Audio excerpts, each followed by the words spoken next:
Good morning. ஆக்சுவலாக summer கேம்ப்னா ரொம்ப டிஃப்ரென்ஸாக இருந்தது.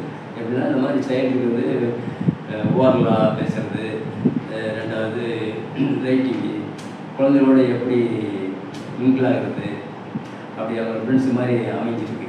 ஆக்சுவலாக இவங்க வந்து இதில் வந்தது அங்கே நல்லா யூஸ்ஃபுல்லாக எனக்கு நல்லா இருந்தது. ரெண்டாவது வித்தியாசமாக அவங்க ஆச்சாரியா வந்து திங்க் பண்ணியிருக்காங்க சம்மர் கேம்ப்.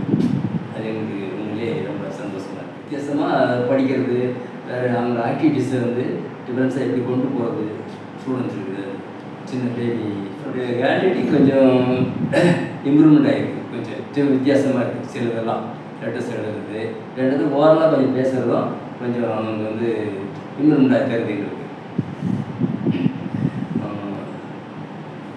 இங்கே வந்து சம்மர் கேம்ப் வந்து ஸ்கூலில் இல்லாமல் நம்ம ஆச்சாரியாவில் வித்தியாசமாக திங்க் பண்ணிக்கிங்க. அது இந்த மாதிரி குழந்தைகளுக்கு ஒரு யூஸ்ஃபுல்லாக இருந்திருக்க மாதிரி எங்களோட ஃபீலிங். அதுமாதிரி எல்லா பேரண்ட்ஸும் இப்படி தான் நினைப்பாங்க, எனக்கு தெரியும். ஏன்னா இது தெரியும்னா ஆக்சுவலாக அவங்க நல்ல ஒரு டேலண்ட்டாக கொண்டு போயிருக்காங்க summer camp. Thank you for Acharya.